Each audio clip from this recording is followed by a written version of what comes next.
Toba adalah seorang pemuda yang tinggal di sebuah lembah yang subur dan hijau di Sumatera Utara. Dia tidak memiliki orang tua, karena mereka meninggal ketika dia masih kecil. Dia hidup sebatang kara, hanya bergantung pada hasil bumi dan sungai. Dia bekerja keras sebagai petani, menanam padi, sayur, dan buah-buahan di ladangnya.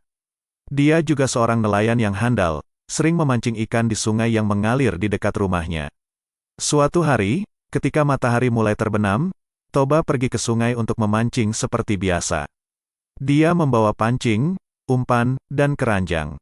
Dia mencari tempat yang cocok untuk melempar pancingnya. Dia berharap mendapatkan ikan yang besar dan lezat untuk makan malam. Dia menunggu dengan sabar, sambil menikmati pemandangan alam yang indah. Tak lama kemudian, dia merasakan ada yang menarik pancingnya dengan kuat. Dia segera menariknya kembali, berpikir bahwa dia telah mendapatkan ikan yang besar.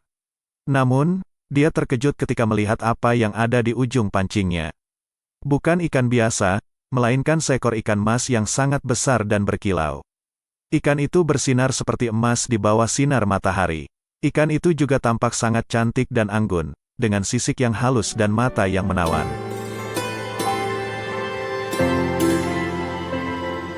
Toba merasa heran dan kagum. Dia belum pernah melihat ikan seperti itu sebelumnya. Dia berpikir bahwa ikan itu pasti sangat berharga dan langka. Dia bisa menjualnya dengan harga tinggi, atau bahkan menyimpannya sebagai harta karun. Namun, ketika dia melihat ikan itu lebih dekat, dia merasakan sesuatu yang aneh. Dia merasakan ada ikatan emosional yang kuat antara dia dan ikan itu. Dia merasakan kasih sayang dan simpati yang mendalam. Toba pun mengubah pikirannya. Dia tidak tega untuk membunuh atau menjual ikan itu.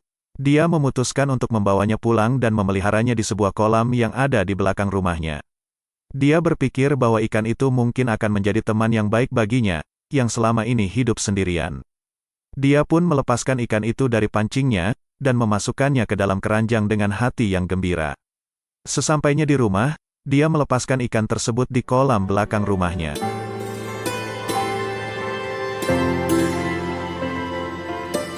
Toba tidak sadar bahwa ikan mas yang dibawa pulang sebenarnya adalah seorang putri yang bernama Batak. Dia adalah putri dari seorang raja yang memerintah di sebuah kerajaan. Dia sangat cantik dan cerdas, tetapi juga sombong dan angkuh. Dia sering meremehkan dan menghina orang lain, terutama yang lebih rendah darinya. Dia juga tidak pernah bersyukur dan menghormati dewa-dewa yang memberinya kehidupan yang baik. Suatu hari, dia melakukan kesalahan yang sangat besar. Dia menolak lamaran seorang pangeran yang merupakan putra dari dewa tertinggi. Dia mengatakan bahwa dia tidak mau menikah dengan pangeran itu, karena dia jelek dan bodoh. Dia juga mengatakan bahwa dia lebih pantas menjadi dewi daripada menjadi istri pangeran itu. Mendengar perkataan itu, pangeran itu merasa tersinggung dan marah. Dia pun melaporkan hal itu kepada ayahnya, sang dewa tertinggi. Dewa tertinggi pun murka dan menghukum Batak dengan kutukan yang berat. Dia mengubah Batak menjadi seekor ikan mas dan menjatuhkannya ke bumi. Dia juga memberikan syarat agar kutukan itu bisa terlepas. Batak harus menemukan seseorang yang mencintainya dengan tulus, tanpa memandang bentuk dan asal-usulnya.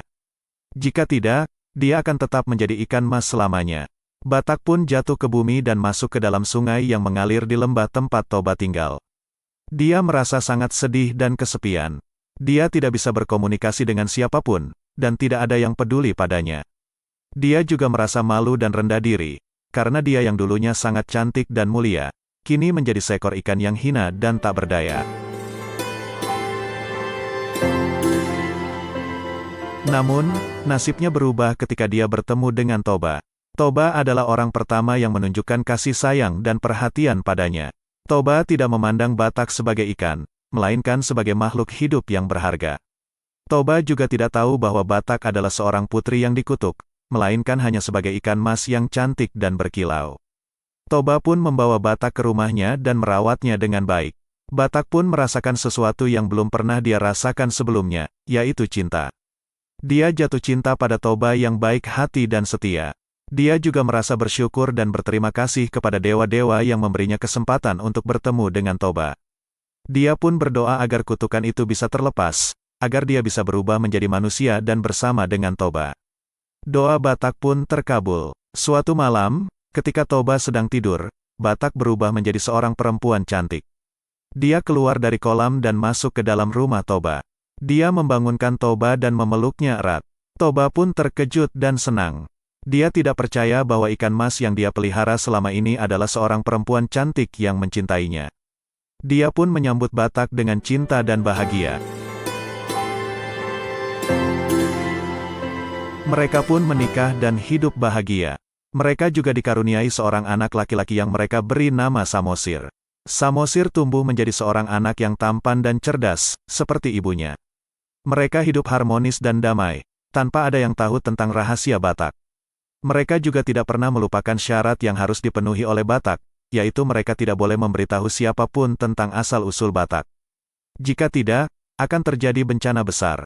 Sayangnya, suatu hari, Samosir yang belum tahu rahasia itu, bertengkar dengan ibunya karena tidak mau makan ikan. Dia berkata, "Ibu, ini kan ikan, kenapa harus makan ikan lagi?" Mendengar perkataan itu, sang ibu terkejut dan marah. Dia merasa rahasianya telah terbongkar dan dia pun berubah kembali menjadi ikan mas. Dia melompat ke kolam dan menghilang. Toba yang mendengar kegaduhan itu, segera datang dan menanyakan apa yang terjadi. Samosir pun menceritakan semuanya. Toba sangat sedih dan menyesal. Dia berlari ke kolam dan mencari istrinya, tetapi sia-sia. Tiba-tiba, langit menjadi gelap dan terdengar suara gemuruh. Kolam itu pun mulai membesar dan meluap, menggenangi seluruh lembah. Air itu berasal dari letusan gunung berapi yang sangat dahsyat yang terjadi sekitar 74.000 tahun yang lalu. Letusan itu mengeluarkan material piroklastik sebanyak 2.800 km kubik dan memicu perubahan iklim global. Toba, Samosir, dan seluruh penduduk lembah pun tenggelam dan mati. Air itu pun membentuk sebuah danau yang sangat luas, yang kemudian dikenal sebagai Danau Toba. Di tengah danau itu, muncul sebuah pulau yang merupakan sisa dari gunung berapi yang meletus. Pulau itu dinamai Pulau Samosir, sebagai pengingat akan anak Toba dan putri ikan mas. Danau Toba dan Pulau Samosir kini menjadi salah satu destinasi wisata super prioritas di Indonesia, yang menawarkan keindahan alam dan kekayaan budaya. Demikianlah cerita rakyat ini dikisahkan, segala kebenarannya kita kembalikan kepada Allah Tuhan Yang Maha Esa.